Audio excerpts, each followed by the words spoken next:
Imaginez vivre dans un manoir luxueux, entouré de richesses, mais complètement seul. Victor Galvez a toujours cru que le succès résidait dans le contrôle de tout ce qui l'entourait, jusqu'à ce qu'une photo perdue et une servante inattendue changent à jamais le cours de sa vie. Qui est Clara et que veut-elle vraiment?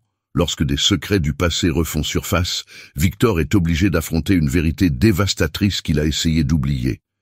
Préparez-vous pour une histoire d'amour perdu, de retrouvailles émotionnelles et la découverte de ce que signifie réellement être un famille.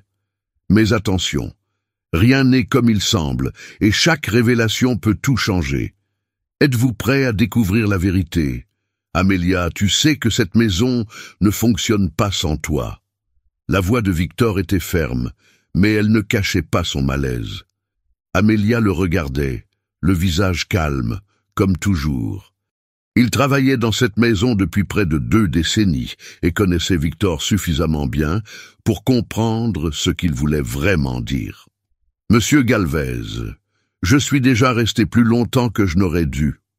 Ma fille a besoin de moi maintenant, et il est temps pour moi de partir. » Sa réponse fut aussi douce que définitive. Victor fronça les sourcils, s'adossant au dossier de la chaise de bureau en cuir. Le silence emplit la pièce pendant quelques instants avant qu'il ne secoue la tête. « La famille ruine toujours les projets », marmonna-t-il pour lui-même, mais Amélia entendit. « C'est peut-être pour ça que tu évites toujours de la voir », répondit-elle en souriant légèrement, mais sans trop le défier. Il la regarda quitter le bureau d'un pas ferme. Je n'aimais pas les adieux, encore moins les changements. Cependant, le lendemain matin, le changement arriva sous la forme de Clara, la nouvelle servante. « Alors, tu es la remplaçante d'Amélia » a demandé Victor en ajustant les poignets de sa chemise. « Oui, monsieur. J'espère répondre à vos attentes. » Clara gardait la tête baissée, sa voix contrôlée. Victor l'analysa brièvement. Jeune, apparemment discrète, mais quelque chose dans sa posture semblait trop rigide, comme si elle était constamment en alerte. Il n'eut pas le temps de réfléchir profondément. Il a juste hoché la tête. « Bien, je n'aime pas les surprises. Faites votre travail et tout ira bien. » Clara hocha la tête, se déplaçant rapidement pour organiser la maison. Il la suivit des yeux quelques instants avant de se perdre dans ses propres réflexions. Quelque chose dans sa présence lui paraissait déplacé, mais il écarta cette sensation et se concentra sur ses affaires. Tandis que Clara ajustait les rideaux à l'étage, elle regarda par la fenêtre en prenant une profonde inspiration. Être là n'était pas seulement un travail, c'était l'occasion d'obtenir des réponses. Victor observait le manoir à travers son écran d'ordinateur, les images des caméras de sécurité passant d'une pièce à l'autre. Il avait installé le système il y a des années, mais l'utilisait rarement. Il se sentait désormais obligé de tester le nouvel employé. « Voyons à quel point tu es digne de confiance, Clara », murmura-t-il pour lui-même. Laissant le coffre-fort du bureau partiellement ouvert, il quitta la maison ce matin-là sans rien dire. L'après-midi s'est déroulé sans incident, mais en visionnant les enregistrements, il a remarqué quelque chose d'intrigant. Sur l'écran, Clara entra dans le bureau. Victor plissa les yeux, la regardant ignorer le coffre-fort et se diriger vers la bibliothèque. Sa respiration devint plus lourde lorsqu'il la vit ramasser un vieil album photo. Clara feuilleta lentement les pages jusqu'à ce qu'elle s'arrête à une page en particulier. Au bout de quelques secondes, elle sortit une photo et la mit dans sa poche. Victor a mis la vidéo en pause, ressentant un mélange de colère et de curiosité. Il a reconnu cette photo. C'était d'un vieux voyage avec Rosa, un fragment d'un passé qu'il préférait laisser enterrer. Lorsqu'il arriva chez lui, il trouva Clara dans la cuisine, en train d'organiser la vaisselle. Clara. Sa voix transperça le silence comme une lame. Elle se tourna rapidement, les yeux écarquillés. « Oui, monsieur. Étiez-vous au bureau aujourd'hui ?» Il a fait un pas en avant en croisant les bras. Clara hésita puis acquiesça. « Oui, monsieur, je faisais le ménage là-bas. »« Nettoyage ?» Il pencha la tête, les yeux fixés sur les siens. Alors dis-moi pourquoi le coffre-fort était-il ouvert? Et pourquoi une photo manque-t-elle dans mon album? Clara pâlit, ses lèvres tremblantes alors qu'elle essayait de répondre. Je peux expliquer. Alors explique-toi, répondit Victor, sa patience visiblement épuisée. Clara inspira profondément mais ne dit rien. Il sortit simplement la photo de sa poche et la posa sur la table. Victor regarda l'image, le visage de Rosa lui souriant. La colère se mêlait à une douleur ancienne, mais il garda son sang-froid. « Demain, dans mon bureau, discutons-en. » Il se retourna brusquement, laissant Clara seule avec ses soucis. Victor était assis à son bureau, ses doigts tambourinant sur le plateau en bois tout en regardant Clara. Elle se tenait devant lui, les yeux fixés sur le sol, comme si elle attendait une sentence. « Je vais te le demander une dernière fois. » Victor rompit le silence, la voix aiguë. « Pourquoi as-tu pris la photo ?» Clara releva lentement la tête. Son expression était un mélange de peur et de détermination. « Parce qu'elle est la seule piste que j'ai. » Sa voix était basse, mais ferme. « La femme sur cette photo, Rose, c'est ma mère. » Victor se figea, la surprise le traversant comme un choc. Il attrapa la photo, regardant à nouveau le sourire de Rosa. Le passé semblait envahir le présent avec une force qu'il ne pouvait contrôler. « Ta mère ?» Il a ri sans humour en secouant la tête. « Cela n'a pas de sens. Pourquoi penses-tu cela ?» Clara inspira profondément, croisant les bras comme pour essayer de se protéger. Ma mère parlait toujours d'un homme qui s'appelait Victor. Elle a dit que c'était mon père, mais il a disparu avant de découvrir mon existence. Victor se leva brusquement, faisant les 100 pas. L'idée semblait absurde, mais les paroles de Clara faisaient écho à des souvenirs enfouis. C'est ridicule. Je n'ai jamais... Il s'arrêta, regardant à nouveau la photo. Le voyage, le sourire de Rosa, les moments qu'il avait enterrés avec tant d'efforts. « Je ne suis pas venu ici pour de l'argent ou pour me venger, monsieur Galvez. » Continua Clara, la voix pleine d'émotion. « Je suis venu parce que j'ai besoin de connaître la vérité. » Victor la regarda, l'esprit en tourbillon. Il voulait le nier, voulait la jeter dehors, mais quelque chose dans sa voix, dans la détermination de son regard, le faisait hésiter. « Et si tu te trompes ?» a-t-il finalement demandé. « Alors, je le saurai. Mais si j'ai raison ?» Clara fit une pause, les yeux remplis de larmes. « J'ai besoin de savoir pourquoi tu m'as quitté. » Le silence remplit le bureau. Victor sentit le poids des paroles de Clara comme une chaîne de fer autour de son cœur. Il n'avait pas de réponse, seulement de vagues souvenirs et le sentiment que le passé était sur le point de lui faire des ravages. Victor s'assit au bord du lit, la photo de Rosa dans les mains. La nuit était silencieuse, mais son esprit était plongé dans le chaos. Il ferma les yeux et laissa les souvenirs enfouis depuis longtemps revenir. C'était un après-midi chaud, et Rosa riait alors que le vent lui ébouriffait les cheveux. Ils étaient assis dans un parc, un cahier entre eux. « Tu veux toujours tout contrôler, Victor ?» dit Rosa en riant. « Tout dans la vie ne peut pas être planifié. Si je ne planifie pas, comment puis-je garantir que notre avenir est assuré ?» Il a répondu sérieusement. Rosa secoua la tête en souriant. « Parfois, le présent est plus important. Le présent. » Victor se rappelait comment, à l'époque, il avait ignoré ses paroles. Son ambition le dévorait. Il voulait construire quelque chose de solide, quelque chose qui puisse offrir à Rosa une vie parfaite. Mais ce faisant, il l'a perdue. Il se souvenait aussi du jour où tout s'était effondré. Il était dans son bureau, en train de traiter avec des investisseurs insistants, lorsque Rosa est arrivée. « Victor, il faut qu'on parle. » Sa voix était étranglée, mais il ne s'en rendit presque pas compte. « Pas maintenant, Rosa.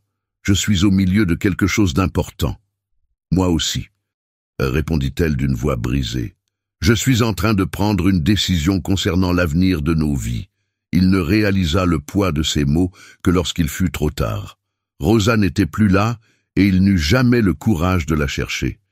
De retour dans le présent, Victor ouvrit les yeux.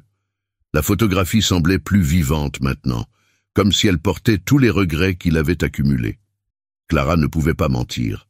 La chronologie avait du sens, et la similitude était indéniable. Le lendemain, Victor descendit et trouva Clara dans le salon. Elle le regarda nerveusement. « Parlons à ta mère », dit-il, les surprenant tous les deux.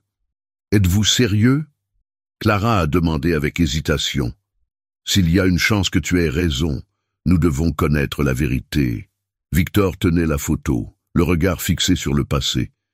Il est temps d'y faire face.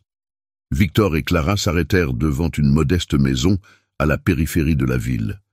L'air était chargé de tension. Clara regardait la porte comme si elle pouvait s'ouvrir toute seule, tandis que Victor gardait le regard fixé sur le sol, tenant fermement la photo. Finalement, Clara inspira profondément et frappa. La porte fut ouverte par une femme qui, bien que âgée, gardait une posture ferme. Rose, Victor ressentit une vague d'émotion qu'il ne pouvait nommer lorsqu'il la vit après si longtemps. Rosa se figea en voyant Victor, les yeux écarquillés de surprise. « Victor » murmura-t-elle, presque incrédule. « Qu'est-ce que tu fais ici ?» Avant qu'il puisse répondre, Clara se joignit à la conversation. « Maman, j'ai besoin que tu me dises la vérité. À propos de lui. » Clara montra Victor. « C'est mon père ?» Rosa cligna des yeux plusieurs fois, comme si elle essayait de comprendre la scène. Finalement, il leur fit signe d'entrer. À l'intérieur de la maison, le silence était oppressant jusqu'à ce que Rosa parle, la voix pleine d'émotion. « Je ne savais pas que tu étais encore en vie pour demander ça, Victor. » Rosa le regarda avec un mélange de tristesse et d'amertume. « Tu m'as quitté, jamais revenu. »« Je ne t'ai pas quitté. » Victor l'interrompit d'une voix ferme. « Tu es parti. Je n'ai jamais su que tu étais enceinte. » Rosa le regarda avec incrédulité. « Comment tu ne le savais pas? Elena a dit que tu le savais. Elle m'a dit que tu ne voulais plus rien avoir à faire avec moi, que sa carrière était plus importante. » Victor sentit le choc le parcourir. Hélène, la sœur de Rosa. Il se souvenait des conversations tendues qu'il avait eues avec elle à l'époque, mais il n'aurait jamais imaginé qu'elle serait capable de quelque chose comme ça. « Hélène a menti, » dit Victor, plus pour lui-même que pour Rosa. « Je n'aurais jamais fait ça. Tout ce que je faisais était pour nous deux. » Rosa secoua la tête, les larmes coulant silencieusement. Alors, toutes ces années, c'était une erreur. Sa voix s'est cassée. Clara, qui jusque-là était restée silencieuse, fit un pas en avant. Nous ne pouvons pas changer le passé, mais peut-être pouvons-nous comprendre ce qui s'est passé. Rosa regarda sa fille, puis Victor. Finalement, il acquiesça. Elle est à toi, Victor. Clara est ta fille. Le poids de ses paroles tomba sur lui, comme le tonnerre. Victor ne savait pas quoi répondre. Mais une chose était sûre, il devait faire quelque chose. Le passé avait été cruel, mais l'avenir était encore devant lui. Victor était assis sur le petit canapé de la maison de Rosa, regardant Clara jouer avec une vieille boîte de photos qu'elle avait trouvée dans un coin de la pièce. Rosa était assise devant lui, les mains jointes sur ses genoux. Le silence entre eux était épais, mais rempli d'émotions inexprimées. Je ne sais pas par où commencer. Victor parla enfin, sa voix plus douce qu'il ne l'aurait voulu. Rosa leva les yeux, un petit sourire fatigué apparaissant sur ses lèvres. Il est peut-être trop tard pour commencer, mais il n'est jamais trop tard pour essayer. Il secoua la tête, la culpabilité se reflétant sur son visage. J'ai passé des années à croire que je faisais la bonne chose, à travailler pour construire quelque chose qui pourrait nous soutenir, qui pourrait nous assurer la sécurité. Mais tout ce que j'ai fait, c'est m'éloigner de toi. J'ai fait des erreurs aussi. Rosa a répondu, les yeux remplis de larmes. J'ai cru en Hélène. Je pensais que tu m'avais abandonné. Je n'aurais jamais dû partir sans te parler. Victor la regarda, le regret l'étouffant presque. Et Clara, il a demandé en désignant sa fille. Comment as-tu fait pour l'élever seule? Cela a dû être si difficile. Il l'était. Rosa a admis, mais il y avait une lueur de fierté dans sa voix. Mais ça valait le coup. Clara a été ma force toutes ces années. Clara les regarda, interrompant le moment. Je sais que vous essayez de vous comprendre, mais... Et moi? Sa voix était ferme, mais il y avait une vulnérabilité dans ses yeux. Comment je m'insère dans tout ça? Victor se leva et marcha vers elle. Il hésita un instant avant de poser une main sur son épaule. « Tu es ma fille », dit-il d'un ton qui contenait plus de certitude qu'il n'en ressentait. « Et si tu le permets, je veux être dans ta vie. Je ne peux pas changer le passé, mais je peux essayer de construire quelque chose maintenant. » Clara le regarda un instant avant d'acquiescer. « Voyons, mais ce ne sera pas facile. » Victor sourit légèrement. Il savait que ce ne serait pas facile, mais pour la première fois depuis des années, il sentit qu'il y avait un but au-delà du travail et de la solitude. Lorsqu'ils quittèrent la maison de Rosa cette nuit-là, Victor tenait la photo qui avait causé tout ce changement. Il le mit soigneusement dans la poche de son manteau. Le passé fait encore mal, mais l'avenir semble prometteur. Les doux rayons du soleil du matin illuminaient le jardin du manoir de Victor. Il était assis sur une chaise longue et regardait Clara et Rosa planter des fleurs dans un petit parterre de fleurs à proximité. Leur rire emplissait l'air, une mélodie qui semblait surréaliste à Victor. La maison, autrefois silencieuse et vide, palpitait désormais de vie. Clara courut vers lui, un plant de tournesol à la main. « Tu ne vas pas rester là, n'est-ce pas ?» Elle a demandé avec un sourire malicieux. « Nous avons besoin d'aide. » Victor se releva en faisant semblant de marmonner. « Je ne sais pas comment j'ai été convaincu de faire ça. Cela ne semble pas être quelque chose qu'un homme d'affaires prospère devrait faire. » Clara roula des yeux. « Cela ressemble à quelque chose qu'un père devrait faire. » Il s'arrêta, ses mots touchant un endroit dont il ignorait l'existence. « Père ». C'était un titre qu'il n'aurait jamais cru avoir, mais qu'il portait désormais avec un mélange de peur et de fierté. Il prit le plan de Clara et commença à creuser un petit trou dans le sol. Rosa, observant la scène, s'approcha. Son expression était empreinte de soulagement et de gratitude.